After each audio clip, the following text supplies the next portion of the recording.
La nuit tombait lourdement sur cette interminable bande d'asphalte, et le bruit régulier de la pluie, martelant le pare-brise, accompagnait les pensées agitées de Julien, tandis qu'il menait son vieux camion vers Lyon, son prochain arrêt. Des gouttes tambourinaient sur la carrosserie, et les phares des véhicules de passage projetaient des éclairs rapides, mêlant à la fois nostalgie de tous ces kilomètres parcourus et une sorte d'angoisse liée à la routine épuisante qu'il vivait jour après jour. Pour Julien, la vie semblait s'être transformée en une chaîne sans fin de livraison. Il passait plus de temps sur la route qu'à la maison, et parfois tout se fondait. Les paysages, les villes traversées à toute vitesse, juste pour remplir un carnet de bord et valider une signature de plus. Les aires d'autoroute, les sandwichs, avalés à la hâte, les stations essence aux lumières blafardes, tout devenait interchangeable. Ce soir-là, pourtant, la fatigue n'expliquait pas tout. Il y avait aussi cette sensation étrange qui traînait, quelque chose d'imperceptible, mais pourtant bien là, logé au creux de son ventre. Julien avait beau se dire que c'était juste le froid, l'humidité dans l'air ou l'effet du manque de sommeil, il sentait confusément qu'il se passait autre chose. En tenant le volant d'une main, il monta un peu le chauffage et essaya de penser à la semaine, à la liste interminable des choses à faire, à sa famille qui l'attendait à Grenoble pour le week-end suivant. Il pensait aussi à la solitude, qui, certains soirs, lui pesait lourd. Cette habitude d'avancer en pilotage automatique en oubliant jusqu'au goût du café du matin. Les kilomètres s'enchaînaient, les villages devenaient de simples points lumineux au loin. Mais plus Julien avançait dans la nuit, plus il se disait qu'un événement inattendu pouvait arriver à tout moment, qu'un détail allait forcer sa route à bifurquer, ne serait-ce qu'un instant. À force de fixer la route dans le faisceau des phares, il eut presque l'impression que la nuit elle-même retenait son souffle, attendant que quelque chose vienne rompre cette routine, et il sentit au plus profond de lui que, cette fois, il ne s'agissait pas seulement d'une impression. La fatigue commençait à peser sur les épaules de Julien, et le voyant de carburant clignotait depuis un bon moment. C'était le signe qu'il fallait s'arrêter, même si l'envie de rejoindre Lyon et de boucler cette longue journée était forte. Il aperçut alors, à la sortie d'un virage, la lumière pâle d'une station-service ouverte toute la nuit, ses néons bleuâtres luttant contre l'épaisseur de la pluie. Il se gara près d'une pompe, coupa le moteur et resta un instant assis, écoutant la pluie tomber plus fort, comme pour insister sur la lassitude de la route. Le froid le fit frissonner lorsqu'il sortit de la cabine et il se dirigea d'un pas lent vers la boutique éclairée. À l'intérieur, il y avait cette chaleur factice des distributeurs de café, l'odeur des viennoiseries industrielles et le bourdonnement discret des frigos. Julien attrapa distraitement une bouteille d'eau et une barre chocolatée, prêt à passer à la caisse sans même lever les yeux, quand il la remarqua. Près de la vitrine, assise sur un vieux banc de bois, se trouvait une femme âgée. Elle portait un long manteau de laine sur une robe à fleurs démodée et un foulard beige couvrait ses cheveux en bataille. Malgré la pluie et le froid, elle semblait étrangement posée, comme si le temps glissait sur elle sans vraiment l'atteindre. Son regard, en revanche, racontait autre chose. Il était perdu, inquiet, mais aussi profondément humain. Elle ne disait pas un mot, ne bougeait presque pas. Julien sentit un malaise grandir en lui. D'habitude, il passait son chemin, trop habitué à garder ses distances avec les inconnus sur la route. Mais là, il y avait cette façon discrète qu'avait la vieille dame d'être présente tout en restant comme invisible, qui bousculait quelque chose chez lui. On aurait dit une prière silencieuse qui flottait dans les airs, une présence qui refusait de disparaître dans l'indifférence générale. Il hésita une seconde, pesant entre l'envie d'ignorer la scène pour finir sa nuit tranquille et cette impulsion nouvelle de peut-être faire différemment. Il se rendit compte que parfois la vie nous met face à des choix que l'on n'attend pas et qui, au fond, demandent simplement un peu de courage et d'attention aux autres. Ainsi tous, s'approchant doucement, Julien vit de plus près la fragilité de la vieille dame. Ses mains posées sur ses genoux tremblaient légèrement, et quand il lui adressa la parole, elle leva vers lui un visage marqué par le temps, des rides profondes, mais un regard doux, un peu perdu. Elle esquissa un sourire timide, comme pour s'excuser d'être là à cette heure, sous cette pluie battante, dans une station-service qui n'était la maison de personne. Julien prit un moment pour respirer, se demandant ce qui lui avait pris de s'arrêter, mais il s'assit à côté d'elle, sa barre chocolatée oubliée, dans la poche de sa veste. La femme se présenta d'une voix presque éteinte. Elle s'appelait Madeleine. Elle lui expliqua à mi-mot qu'elle cherchait à rentrer chez elle, mais qu'elle ne savait plus très bien où c'était. Elle évoqua un petit village pas loin de Dijon, une maison jaune avec un jardin rempli de rosiers. On sentait que ses souvenirs étaient confus, comme s'ils glissaient entre ses doigts chaque fois qu'elle essayait de les saisir. Mais ce qui était évident, c'était sa peur et son épuisement d'être seule sur cette route, la nuit, loin de tout ce qui pourrait lui rappeler la chaleur d'un foyer. Devant ce désarroi, toute l'habitude de Julien à gérer sa vie, en minutes et en kilomètres, lui parut tout à coup bien dérisoire. Chaque fois, il avait pensé que sa seule mission était de livrer des tonnes de marchandises à temps. Mais là, il comprenait la vraie responsabilité, celle qu'on ne pèse, pas sur une balance, celle qui pousse à tendre la main même à une inconnue. Dans sa tête, le conflit était réel. Son patron attendait la livraison à Lyon tôt le matin, et chaque minute perdue pouvait compliquer sa semaine entière. Pourtant, devant Madeleine, ses choix prenaient un sens nouveau. Son cœur se serra à l'idée de la laisser seule là. Il vit dans ses yeux une confiance fragile, mêlée à une demande muette qu'il n'aurait jamais pu refuser. La routine mécanique de la vie sur la route, l'indifférence feinte devant ceux qu'il croisait, tout lui parut soudain un peu froid, un peu vide. Alors, sans trop réfléchir, il décida. Ce soir, la route pouvait bien attendre quelques heures de plus. Le dilemme de Julien prit rapidement toute la place dans sa tête. Il était censé livrer sa cargaison à Lyon avant le lever du soleil, un contrat important pour la société de transport Bourdon, qui ne laissait jamais passer un retard sans conséquence. Il savait très bien ce que cela voulait dire, explications longues, paie réduite, confiance entamée auprès du patron, et collègues qui lui rappelleraient, un café à la main, que chacun doit faire attention à sa réputation.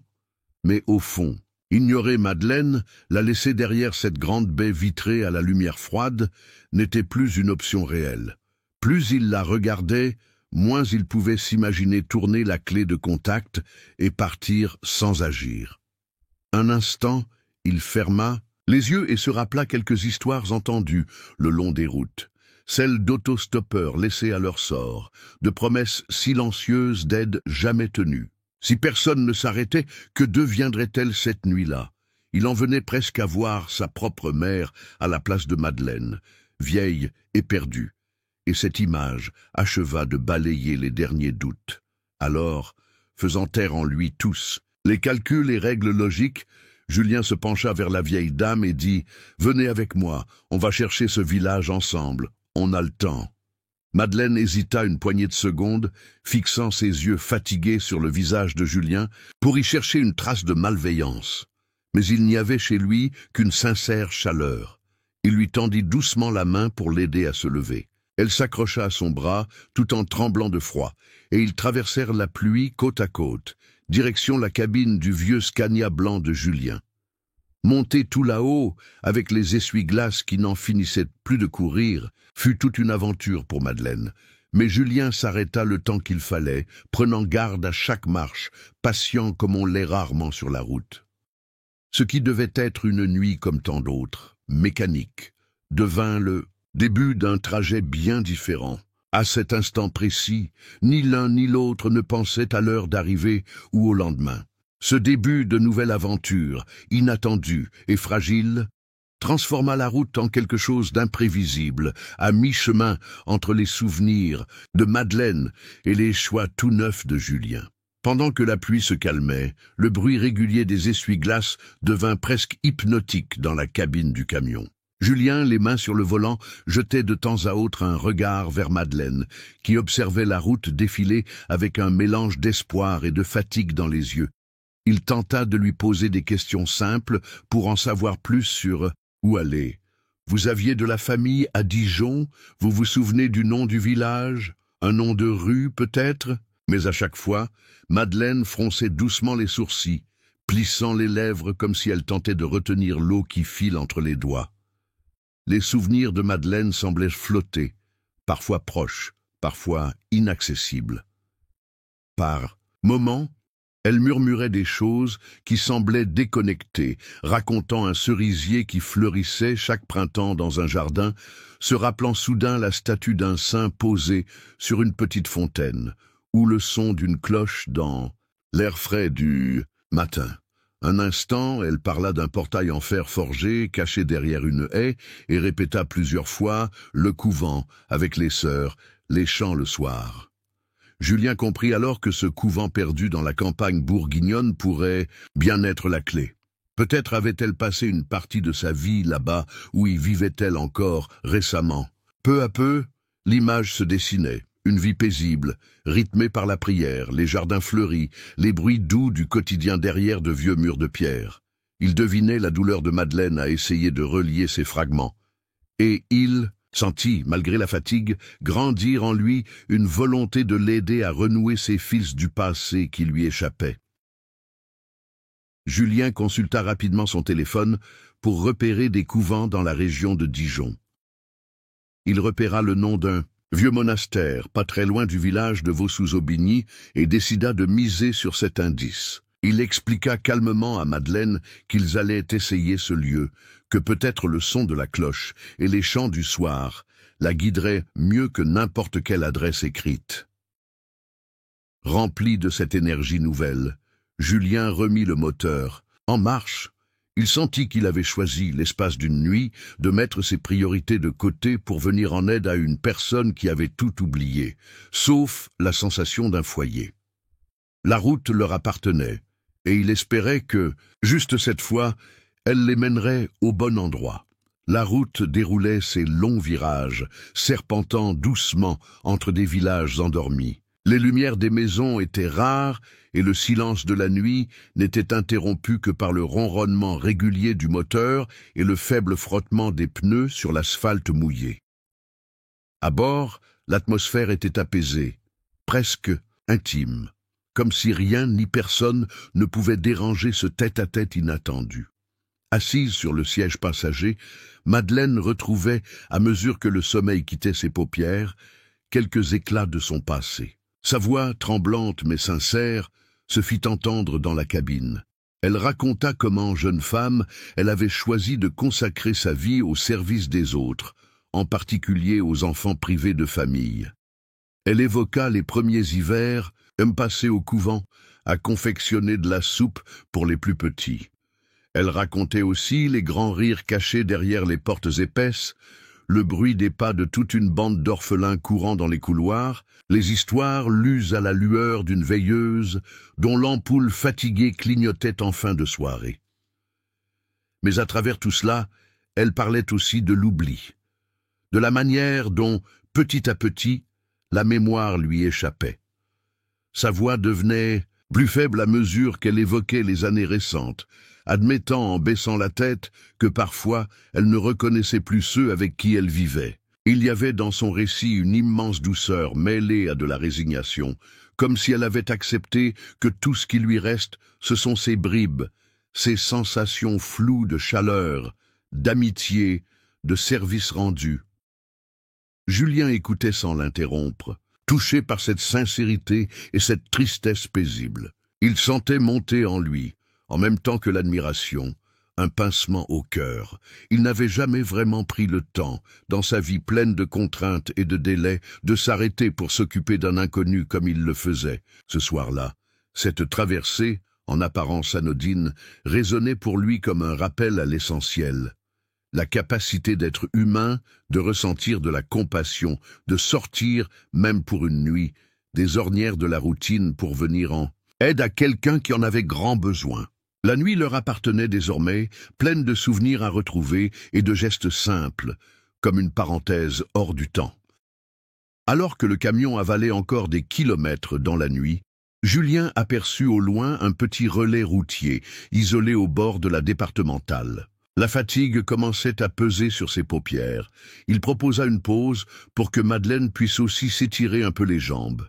La station était presque vide, un unique lampadaire attirant une nuée de papillons de nuit autour de la porte d'entrée. À l'intérieur, il y avait cette odeur de café tiède, mélangée au vinaigre des sols fraîchement lavés. Profitant du calme, Julien sortit son portable et chercha à faire avancer leur quête. Il composa plusieurs numéros. D'abord des couvents dans le coin de Dijon, puis il tenta sa chance avec quelques presbytères des villages avoisinants et même 2 hôpitaux. À chaque fois, la conversation était la même. « Bonjour, excusez-moi, de vous déranger si tard.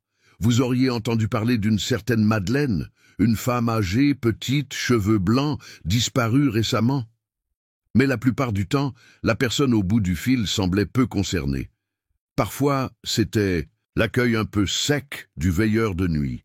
D'autres fois, la voix lasse d'une religieuse fatiguée ou le simple refus poli d'un assistant administratif qui n'avait aucun dossier à ce nom. Le découragement commençait à pointer. Julien se trouvait stupide avec sa liste de numéros, à répéter sans cesse la même histoire à des inconnus qui avaient visiblement d'autres soucis en tête. Il jetait parfois un œil vers Madeleine, qui fixait vaguement la lueur jaune de la salle, sûrement sans idée de ce que Julien s'affairait à faire pour elle. Il se sentait soudain dépassé, craintif à l'idée de ne pas pouvoir la ramener chez elle, comme promis. Mais alors qu'il avait composé le dernier numéro qu'il avait pu trouver sur Internet, celui du couvent de Vaux-sous-Aubigny, une voix féminine s'exclama au bout du fil dès qu'il eut terminé sa description. « Mais c'est bien Madeleine, elle a disparu hier matin, nous pensions qu'elle s'était égarée. Vous n'imaginez pas à quel point nous sommes soulagés. » Pour la première fois depuis des heures, Julien sentit la tension se dissoudre peu à peu, remplacée par une chaleur vive, ce petit espoir qu'il cherchait depuis le début, désormais bien réel. Lorsque Julien comprit que Madeleine appartenait bel et bien au couvent de Vaux-sous-Aubigny, un profond soulagement s'empara de lui. Cependant, il se rendit compte que la route qui les séparait encore de ce lieu n'était pas courte. Il restait encore plusieurs dizaines de kilomètres à avaler et chaque seconde les éloignait de Lyon où la société Bourdon attendait urgemment la livraison prévue. Julien savait que ce retard lui vaudrait sûrement une longue explication avec son chef, peut-être même une sanction. Pourtant, à cet instant, il sentit que cela importait moins que d'habitude. La voix reconnaissante et émue de la religieuse avait dissipé ses dernières hésitations. Pour la première fois depuis le début de la nuit, il voyait un vrai but à cette traversée imprévue. Après avoir remercié chaleureusement la religieuse et raccroché, Julien se tourna vers Madeleine. Il lui expliqua doucement la conversation, ajoutant qu'elles étaient plusieurs à l'attendre là-bas et que tout serait bientôt réglé. Il voyait bien dans ses yeux la fatigue, mais surtout une étincelle nouvelle d'espoir. Madeleine resta silencieuse quelques secondes, puis un sourire immense se dessina sur son visage. Ses traits, jusque-là marqués par l'inquiétude, se détendirent enfin. Elle saisit la main de Julien, la serra longuement puis lâcha dans un souffle. « Merci, je ne savais vraiment plus comment rentrer chez moi. » Son remerciement était simple, mais chargé de tout ce qu'elle n'arrivait pas à dire. Porté par cette reconnaissance, Julien se sentit envahi d'une énergie neuve. Oubliant pour un instant la pression de ses obligations, il remit la clé dans le contact, convaincu que ce détour était peut-être l'action la plus juste de sa vie. Au lieu de la tension qui avait pesé dans la cabine durant tout le trajet, c'était désormais un calme chaleureux qui régnait, comme si toutes les distances avaient rétréci d'un seul coup. Alors que la route reprenait sous les phares jaunes du Scania, Julien jeta un regard en coin à Madeleine. Son sourire, à la fois discret et rayonnant, suffisait à réchauffer l'intérieur du camion transformé en refuge. À travers la nuit tranquille, ces deux étrangers avançaient désormais guidés par la simple certitude d'avoir fait le bon choix, quelle que soit l'heure ou la météo. Le trajet se déroula ensuite dans une atmosphère bien plus légère. La radio grésillait doucement, diffusant de vieilles chansons françaises à un volume assez bas pour ne pas déranger le sommeil de Madeleine. Elle s'était laissée aller contre la vitre, le souffle régulier, le visage apaisé pour la première fois de la nuit. Chacune de ses rides semblait s'être détendue sous l'effet de la sécurité retrouvée et de la chaleur bienveillante de la cabine du camion. Julien, lui, gardait une main accrochée au volant, mais son esprit vagabondait bien au-delà de la route. Voir la vieille dame, ainsi, endormie comme une enfant, après une longue journée d'aventure, fit naître chez Julien une vague de sentiments inattendus. Il n'aurait jamais cru, en début de soirée, que son métier ordinaire de routier l'amènerait à vivre une expérience aussi pleine de sens. À mesure qu'il avalait les kilomètres restants vers Vaux-sous-Aubigny, il songeait à la simplicité du geste qui avait tout bouleversé. S'arrêter, tendre la main, donner un peu de temps à une inconnue pourtant invisible aux yeux pressés des passants. Julien ne pouvait s'empêcher de penser à tous ces gens qu'il croisait d'habitude, sans y prêter attention. Combien de Madeleine étaient là dehors, anonymes, perdus, en attente d'un regard un peu attentif. La vie filait si vite, les échéances et les consignes laissaient peu de place à l'imprévu. Mais ce soir, il se sentait habité d'une énergie nouvelle, convaincu que traverser la nuit pour aider une âme fragile, c'était accorder du sens à chaque minute. Il se surprit à ralentir, parfois, savourant le silence, le ronronnement rassurant du moteur et la beauté ordinaire des petites routes de Bourgogne, plongées dans la brume du petit matin. Chaque panneau de village rencontré était une étape vers une mission qui n'avait plus rien d'un simple service rendu. Il s'agissait presque d'un retour à ses propres valeurs, à sa capacité d'attention et de générosité. C'était comme si, au fil du trajet, la nuit effaçait toutes les priorités imposées par le quotidien pour ne garder que l'essentiel. Julien, désormais, avançait moins pour honorer sa livraison que pour la joie simple de raccompagner Madeleine vers son monde, persuadé que ces kilomètres marqueraient sa vie bien après avoir retrouvé la lumière du jour.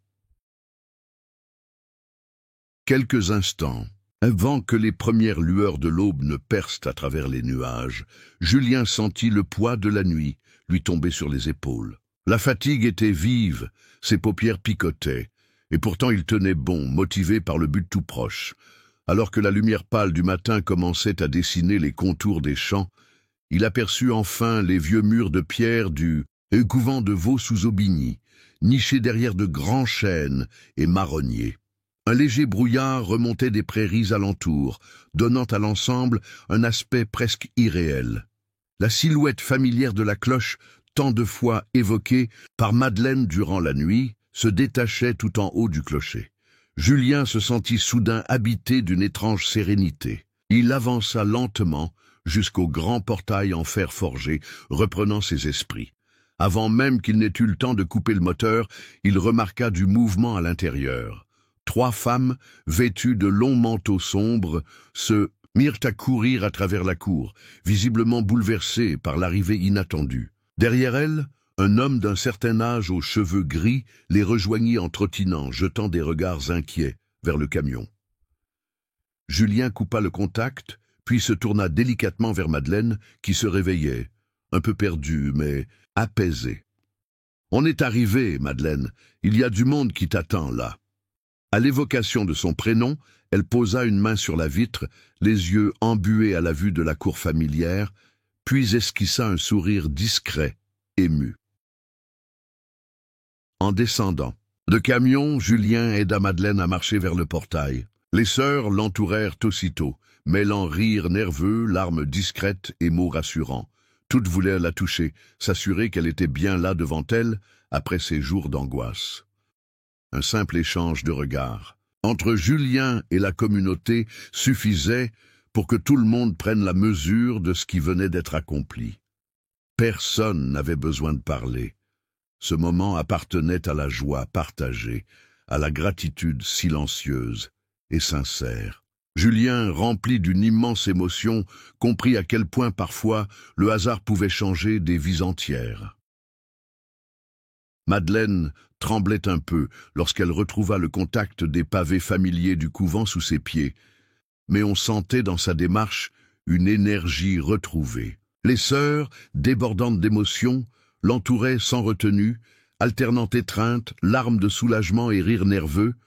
Chacune voulait poser ses mains sur les épaules de Madeleine, prendre sa main, échanger quelques mots rassurants, comme pour vérifier qu'elle était vraiment là, bien réelle, après ces longues heures d'inquiétude et d'incertitude. Même le vieux père Étienne, responsable du lieu, était venu à la rencontre, essuyant sans honte une larme au coin de son œil, derrière ses lunettes. Julien observa la scène à quelques mètres de là, le souffle un peu court devant tant de reconnaissance. Il pensait à la solitude de Madeleine des heures auparavant, perdue dans la nuit, et à la transformation radicale de l'atmosphère maintenant, réchauffée par toutes ces attentions. La gratitude circulait tout autour de lui, bien plus forte que tout remerciement matériel.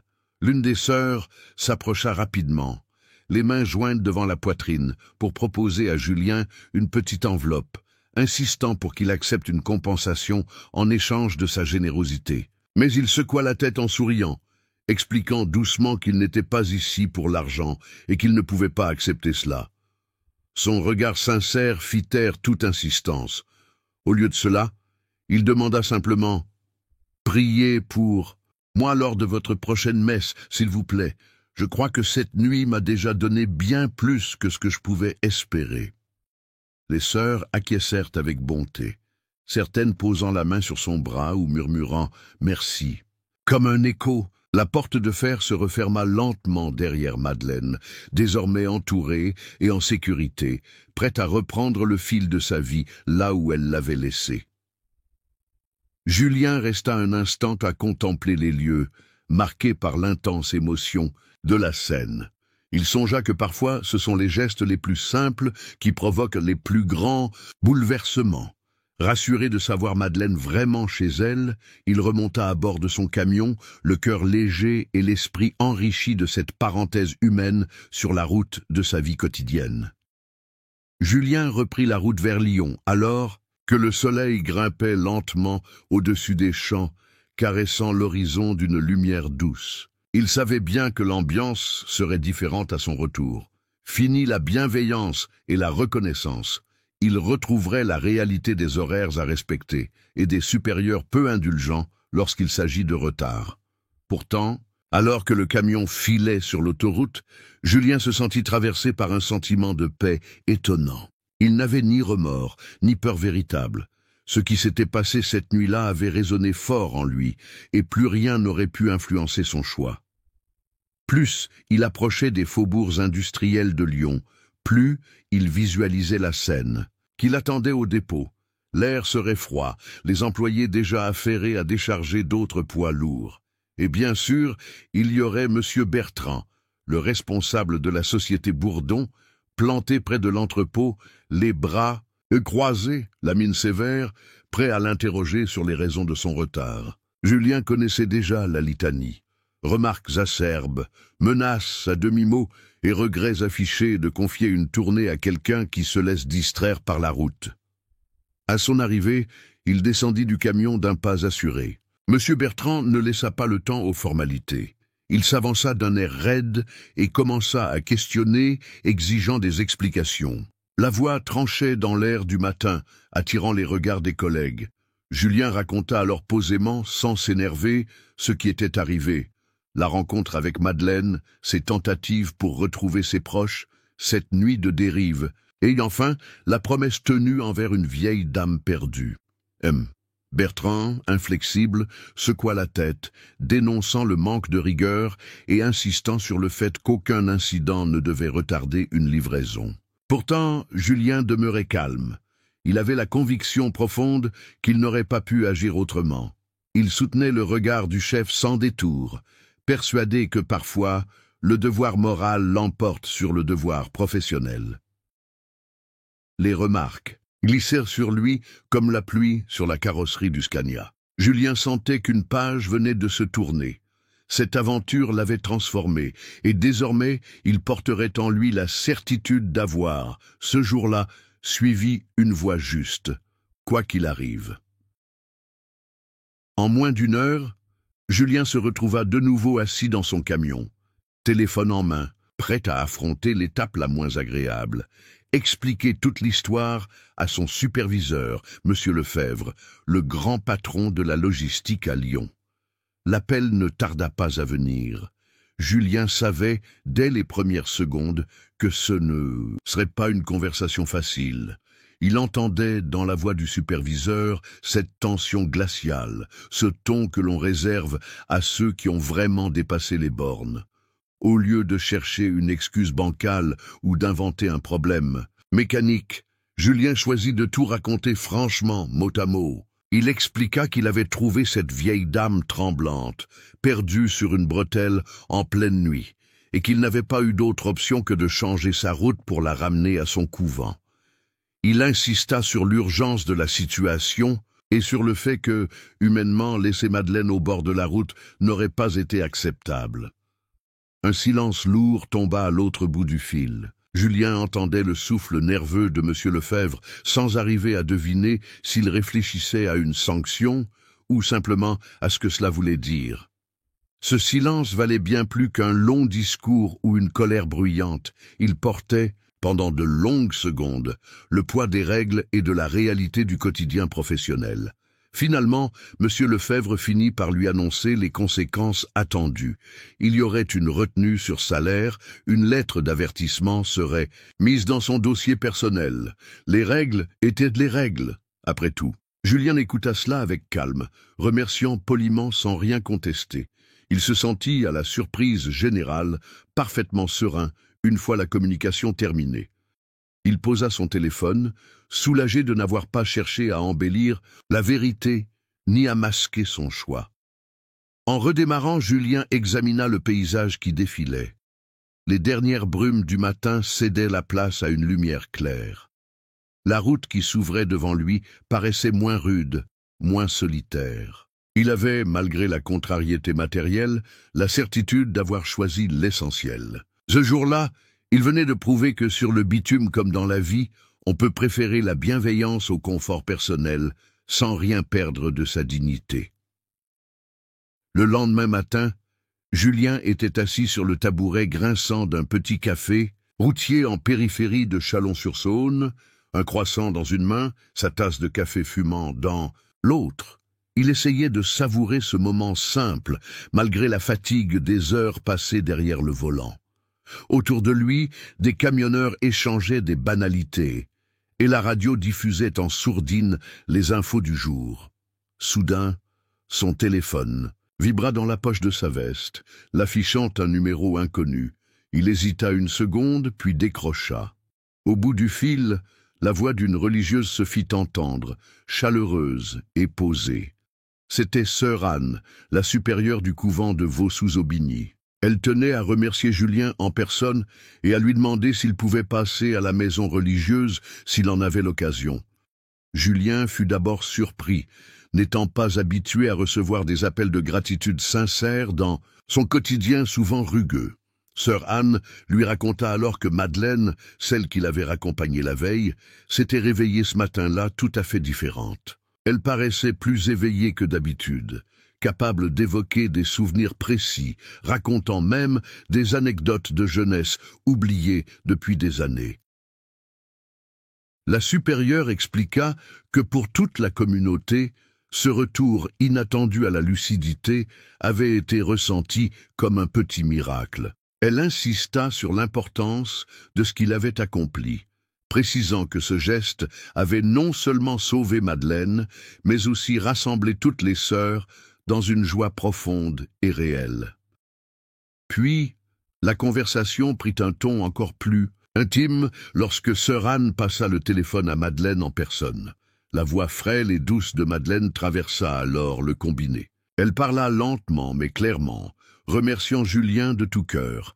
Elle décrivit combien cette nuit, passée dans la chaleur du camion et avec l'écoute attentive de Julien, l'avait apaisée d'une façon qu'elle ne croyait plus possible. Julien sentit alors monter à ses yeux des larmes qu'il refusait d'habitude de laisser couler, touché par cette reconnaissance sincère et désintéressée. En reposant son téléphone, Julien comprit que ce simple détour de la veille avait pris une ampleur inattendue. La route lui paraissait différente. Elle ne serait plus jamais qu'une ligne droite à parcourir, mais le lieu possible de 1000 rencontres et gestes qui changent la vie. Une fois la conversation terminée, Julien resta longuement immobile. Dans le petit café, le téléphone serré entre les mains, il sentait en lui une chaleur douce et étrange, bien différente de tout ce que lui avaient apporté ses nombreux voyages sur les routes de France. Ses pensées lui échappaient un instant, et pour la première fois depuis longtemps, il eut la sensation d'être à sa juste place, d'avoir vraiment servi à quelque chose d'important. Aucun bonus sur son salaire, ni félicitations du patron n'aurait pu égaler cela. Ce sentiment de connexion à d'autres vies, la conviction d'avoir agi simplement selon son cœur, suffisait à remplir la plus discrète des existences, d'un éclat particulier. En retournant à son camion, Julien sentit une paix grandir en lui. Habituellement, le silence de la cabine lui faisait ressentir la solitude et parfois un certain vide. Mais ce matin-là, la solitude semblait différente, habité par une certitude nouvelle. Il n'était pas invisible, ni inutile, malgré la routine parfois pesante de son travail. Il pensait à la voix de Madeleine, à la gratitude paisible, de sœur Anne, à ces heures passées à écouter, à soutenir quelqu'un au milieu de la nuit, sans rien attendre en retour. C'était comme si un poids invisible, celui du doute et des questions sans réponse, s'était enfin allégé. Julien repensa à la leçon inattendue de ces dernières 24 heures. Quand on s'arrête sur le bord de la route pour aider, même dans l'anonymat le plus complet, il arrive qu'on reçoive une sorte de cadeau en retour. Un cadeau discret, fait de regards sincères, de mots simples et d'un sentiment profond de sens. Au fond, il comprit que ces moments, même brefs, deviennent la plus précieuse des charges. Ils n'alourdissent jamais vraiment, mais au contraire, ils donnent de la force pour avancer, pour continuer le voyage avec plus d'envie et moins de peur. Tandis qu'il redémarrait le moteur et que le ciel s'ouvrait sur une journée nouvelle, Julien se sentit poussé par quelque chose de plus que le simple devoir quotidien. Sous le vaste ciel de Bourgogne, il sut qu'il y avait des formes de bonheur et de richesse qui ne s'affichent sur aucun relevé de compte, mais qui restent, elles, pour toujours, bien vivantes au fond de soi. Le temps reprit son rythme habituel, et au fil des jours, Julien retrouva ses trajets entre les villes, la cabine de son camion redevenant son petit monde nomade. Les allées et venues sur les nationales et les autoroutes reprirent leur place, mais quelque chose en lui avait changé. Il sentait maintenant que chaque instant sur la route pouvait être le début d'une rencontre imprévue, ou la source d'une surprise inattendue. Son âme n'était plus tout à fait la même comme si cette aventure avec Madeleine avait laissé en lui une ouverture légère, un genre d'agitation tranquille, faite de curiosité et d'une forme nouvelle d'attention envers les autres. Il gardait en mémoire la voix émue de la vieille dame du couvent, les remerciements discrets, et surtout la sensation profonde que son quotidien d'apparence ordinaire pouvait parfois rimer avec l'exceptionnel. Chaque fois qu'il passait devant une église de village, il ralentissait, un peu, le regard attiré par le clocher qui dépassait au-dessus des maisons. Il profitait de ce bref ralentissement pour adresser quelques mots en silence, pas seulement pour Madeleine, mais aussi pour toutes les autres personnes qu'il n'avait pas encore croisées et qui, peut-être, auraient besoin un jour d'être secourues. Julien comprit que le monde des routiers, la succession de parkings, de stations-service et de kilomètres avalés sous la pluie ou le soleil n'était pas une simple routine. L'aventure, la vraie, pouvait naître au détour d'une halte dans la confiance offerte à un inconnu. Il se rappela comment, il y a peu, rien ne laissait deviner qu'une nuit spéciale viendrait bouleverser ses habitudes. Depuis, il sentait une sorte de sérénité nouvelle, un apaisement dans sa manière d'aborder les détours, les retards, les imprévus.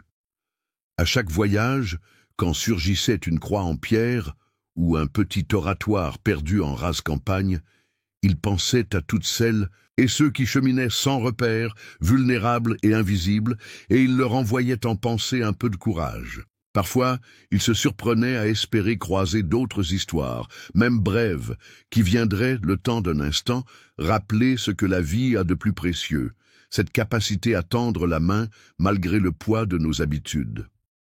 La routine de Julien était à nouveau bien installée, ses journées rythmées par le vrombissement du moteur, les paysages changeant au fil des régions et les haltes sur les aires d'autoroute. Il croyait avoir tourné la page sur son aventure avec Madeleine, gardant en lui seulement la chaleur d'un souvenir marquant et la conviction d'avoir suivi son cœur au bon moment. Pourtant, comme souvent dans la vie, le destin se décida à revenir frapper discrètement à sa porte au moment où il s'y attendait le moins. Un midi, alors qu'il terminait ses papiers dans la cabine, il reçut un appel du siège de la Société Bourdon. D'ordinaire, ces coups de fil n'étaient jamais une bonne nouvelle. Procédure, rappel à l'ordre, problème de livraison. Mais cette fois, la voix de la secrétaire était différente, presque joyeuse.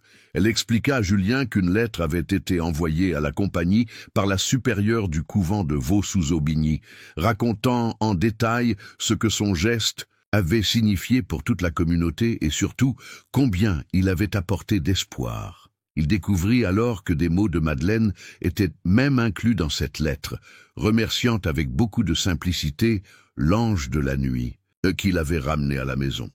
La direction, touchée, réunit alors l'équipe encadrante. L'histoire circula vite dans les couloirs, chacun y allant de son commentaire bienveillant. Le récit de cette nuit eut plus d'effet qu'il n'aurait jamais pu le soupçonner. Non seulement toute sanction fut immédiatement annulée, mais Julien apprit qu'il aurait désormais une tournée fixe dans le sud de la Bourgogne, un circuit qu'il aimait mais qui jusque-là ne lui était jamais attribué. On lui proposa également d'alléger son planning, moins d'heures contraignantes, la possibilité de rentrer plus tôt certains jours et de bénéficier d'une cabine plus confortable sur les longs trajets.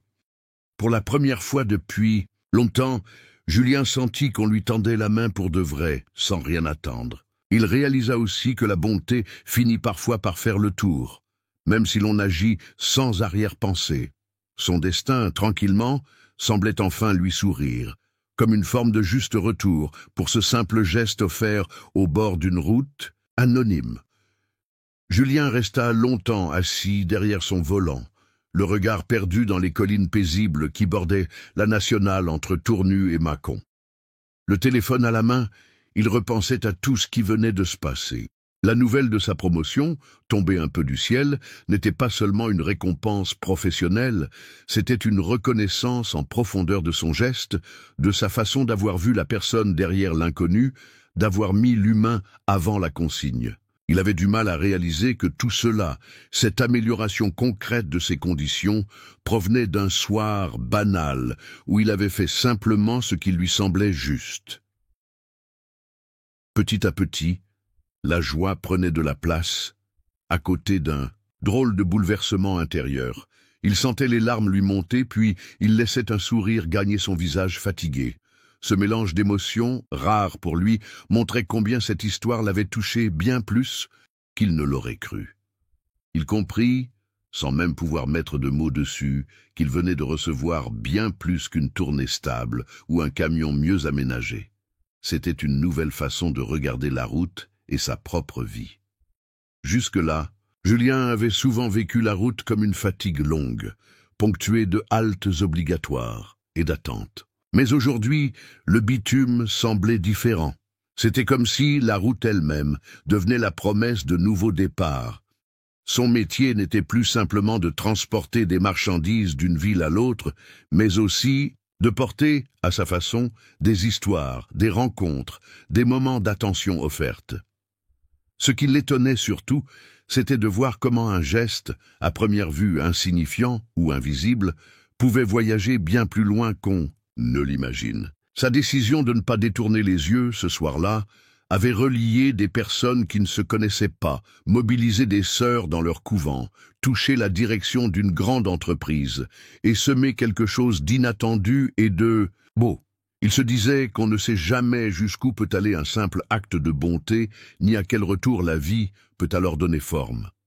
Ainsi, la gratitude devint pour Julien moins une émotion passagère qu'un moteur discret. Désormais, chaque nouveau kilomètre parcouru était un rappel que ce que l'on donne silencieusement finit, un jour ou l'autre, par revenir, souvent sous une forme que l'on n'attendait pas. Porté par un mélange de nostalgie et d'envie, de clore, à sa manière, le chapitre qui avait tant marqué sa vie, Julien prit la décision de retourner à Vaux-sous-Aubigny un samedi doux de la fin du printemps. Cette petite commune, avec son couvent cerné de pierres anciennes et ses jardins bien soignés, occupait désormais une place singulière dans sa mémoire. Il gara son camion en toute discrétion non loin du grand portail et prit un instant pour observer le lieu. Contrairement à ses tournées habituelles, il n'y avait ni bruit de moteur, ni urgence de livraison. Il était simplement venu en visiteur, le cœur ouvert. À peine avait-il franchi l'allée principale qu'une religieuse, Sœur Claire, le reconnut sans hésitation. Elle sourit largement, l'accueillit avec une chaleur sincère et l'invita à entrer, heureuse à l'idée de le faire retrouver Madeleine. Au fil de la promenade sur les chemins bordés de rosiers, Julien sentit la douceur du silence. Seulement, rythmé par le chant des oiseaux et le chuchotement du vent dans les arbres, le couvent, habituellement empreint de calme, semblait ce jour-là vibrer d'un bonheur simple, partagé. Sœur Claire lui raconta que Madeleine passait dorénavant ses après-midi à profiter du jardin, souvent entourée d'autres sœurs, respirant le parfum des fleurs et prenant plaisir à regarder le coucher du soleil. Quand ils arrivèrent enfin près d'un banc caché sous un vieux tilleul, Julien aperçut Madeleine, installée confortablement, un plaid posé sur les genoux. Malgré la fragilité visible dans ses gestes, elle reconnut tout de suite ce visiteur un peu maladroit, qu'elle n'avait pourtant vu qu'une seule nuit. Dans son regard pétillait la reconnaissance, et c'est avec une grande tendresse qu'elle lui tendit un minuscule chapelet de bois, glissé dans un petit sachet de tissu. Ce geste tout simple représentait à ses yeux bien plus qu'un souvenir matériel. C'était la mémoire, le lien, le symbole d'une épreuve partagée et d'une route croisée. Ce moment resta longtemps gravé dans la mémoire de Julien. Assis là, en compagnie de Madeleine, sous la lumière douce de la fin de journée, il mesura la portée de ce parcours inattendu. Les mots n'étaient plus nécessaires. Seul importait le regard complice, le silence rempli de tout ce qu'ils avaient vécu et la certitude que certains liens, une fois tissés, ne se défont jamais vraiment. Depuis ce fameux jour du retour au couvent, Julien n'a jamais quitté le petit chapelet offert par Madeleine. Il l'a accroché juste au-dessus du tableau de bord de son camion, là où ses yeux le croisent chaque matin avant de démarrer sa tournée. À force de kilomètres, le bois du chapelet a commencé à prendre la teinte chaude de la lumière, et même les chauffeurs qu'il croise parfois sur les parkings se sont mis à lui demander d'où venait ce porte-bonheur. Julien se contente de sourire, gardant pour lui l'histoire qui lui tient désormais lieu de boussole. Au fil des semaines, chaque départ matinal, chaque arrivée tard dans une ville nouvelle prennent un sens différent. Le chapelet ne lui rappelle pas seulement Madeleine, mais il devient le rappel discret de toutes ces histoires de vie qui se croisent sur la route sans qu'on les remarque toujours. Il se surprend à espérer qu'un autre détour, un simple arrêt imprévu, puisse encore transformer une journée ordinaire en rencontre inoubliable. Avec le temps, il réalise à quel point il serait facile pour lui de se laisser endurcir par le stress, les délais imposés, les imprévus, mais ce petit objet suspendu le force à ralentir et à rester sensible, à la fois à ce qui l'entoure et aux autres. Parfois, dans les longues nuits d'hiver, alors qu'il roule sur des nationales désertes, Julien songe à tous les visages croisés, aux inconnus dont il ignore tout, et il se demande combien d'autres Madeleine pourraient surgir dans sa vie. Il ne sait pas s'il aura toujours le réflexe de s'arrêter, ni si le courage sera au rendez-vous, mais il rêve que, le moment venu, il saura reconnaître la chance derrière l'urgence. En regardant par la vitre, il sent le poids de certains souvenirs, doux et puissants à la fois, qui le poussent à continuer d'avancer malgré la fatigue. Au fond, Julien réalise que parmi toutes les marchandises qu'il transporte, les plus précieuses sont invisibles. Ce sont les rencontres, les instants où le cœur s'ouvre, qui donnent à la route tout son sens. Pour lui, ce sont ces liens cachés, créés au hasard d'un détour ou d'un geste simple, qui font avancer le monde bien plus sûrement que n'importe quel plan ou horaire.